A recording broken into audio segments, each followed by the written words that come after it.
ओम नमः शिवाय। मैं आज आपको दुनिया की हर एक चीज़ में आप सफल हो सकें वैसा एक सूत्र बता रहा हूँ। अगर आप साधक हैं या किसी भी देवी देवता की साधना करते हैं और आपको यह लगता है कि आपकी साधना पूर्ण नहीं होती या क्यों और अन्य लोगों जैसा आपको फल प्राप्त नहीं होता, तो मैं उन सब चीज़ों के बारे में आपको आज बताऊंगा। दुनिया में आप चाहे जो काम करें, यह सूत्र आपको सभी कामों में विजय दिलाने वाला होगा।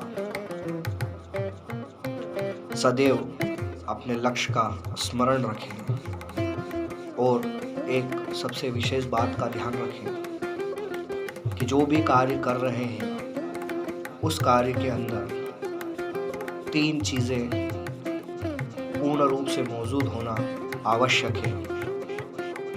अगर ये तीनों चीज़ें क्रम में नहीं हैं तो आप यह जान लें कि आप सफल नहीं हो सकेंगे। मैं ये कहना चाहता हूँ वह 3 चीज़ें हैं मन, क्रम और वचन, जिन्हें संस्कृत में मनसा वाचा क्रमणा कहते हैं। निरंतरता ही आपको सफलता दिलाती है, निरंतरता ही आपको अपने लक्ष्य पर ले जाती है, क्योंकि आपको निरंतर चलना होगा। निरंतर चलने के साथ ही उस क्रम को भी पूर्ण करना होगा। इसीलिए हमारे शास्त्र कहते हैं कि करत करत अभ्यास से जड़मति होत सुजान। इसका तात्पर्य है कि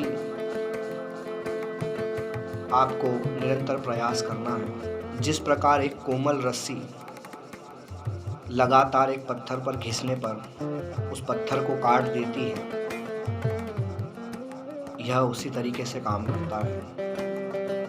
जब आप किसी साधना या किसी भी कार्य को करने से पहले अपना पूर्ण मन उसके अंदर स्थापित कर देते हैं और उसको करने का सही क्रम चुनते हैं, तो आप निश्चित ही सफल होंगे। इसको ऐसे समझ लीजिए कि आप किसी भी कार्य को करने की शुरुआत करते हैं तो आप पूर्ण मन से उस कार्य को प्रारंभ कीजिए। तत्पश्चात उस कार्य या उस साधना का क्रम तय कीजिए। मैं इसे और आसानी से समझाना चाहता हूँ, आपको यह बताना चाहता हूँ कि आप एक नियम बना सकते हैं। नियम बनाना यह हमारे अंदर की शक्ति का सबसे बड़ा परिचायक है। नियम बनाकर आप अपने अंदर की शक्ति जांच सकते हैं या पता कर सकते हैं कि आपके अंदर कितना आत्मविश्वास है। अगर आप नियम बनाते हैं और वह नियम टूटते हैं तो यह जान लीजिए कि आपका मन स्थिर नहीं है, और अगर आपका मन स्थिर नहीं है तो आप कहीं पर भी टिक नहीं पाएंगे, और अगर टिक नहीं पाए तो आप किसी भी क्रम को पूर्ण नहीं कर पाएंगे। तो असफल होना और सफल होना हमारे ही हाथ में है, परंतु हम यह सब बातें विस्मरण कर जाते हैं। मैं आपसे यही कहना चाहता हूँ कि दुनिया का, धर्म का, शास्त्र का कोई भी एक मंत्र लीजिए और प्रतिदिन एक एक नियम बनाइए।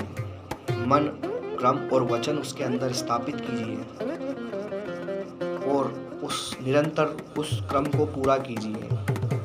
यकीन मानिए आप निश्चित ही सफल होंगे। यह सूत्र केवल साधना ही नहीं, किसी परमेश्वर को प्रसन्न करना ही नहीं, अपितु सामान्य जिंदगी में भी बहुत मायने रखता है। अनुशासन ही सफलता दिलाता है। कोई भी व्यक्ति अपने जीवन में सफल होना चाहता है तो उसे इस सूत्र का पालन तो करना ही होगा। सफलता भाग्य से नहीं अपितु कर्मों से प्राप्त होती है। सही दिशा में सही कर्म करना ही सफलता का आमंत्रण है। सभी से यही निवेदन करता हूँ कि एक बार इस बात को ठीक से समझिए, स्वयं चिंतन कीजिए, स्वयं सोचिए। परमेश्वर ने सभी को अपनी स्वयं की सोच प्रदान की है, तो उस सोच का इस्तेमाल कीजिए। सोचिए, देखिए, परखिए, फिर ही यकीन कीजिए। इस धरती पर ऐसा कोई नियम नहीं है जो बदलता नहीं है। सब कुछ इस धरती पर परिवर्तनशील है। आप जन्मे हैं तो निश्चित ही आपकी मृत्यु होगी, और सदैव ही परमेश्वर आपका स्मरण रखता है। इस बात का भी सदैव ध्यान रखिए। कभी भी जीवन में अगर दो बातें आप विस्मरण नहीं करना चाहते हैं तो वह दो बातें यही है कि कभी भी ये मत सोचिए कि परमेश्वर की नज़र आप पर नहीं है। चाहे आप पुण्य कर रहे हैं या चाहे पाप, आप सदैव परमेश्वर की शक्ति के अधीन ही हैं, परमेश्वर के अधीन ही हैं। तो सदैव इस बात का ध्यान रखिए, और कोई भी कर्म करने से पूर्व स्मरण कीजिए कि आप क्या कर रहे हैं।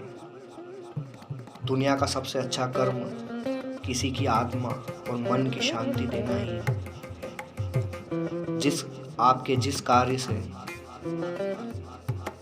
किसी और आत्मा और मनुष्य को शांति का अनुभव हो, वही सबसे बड़ा कर्म है। उसी में परमेश्वर आपके साथ है। जय श्री महाकाल।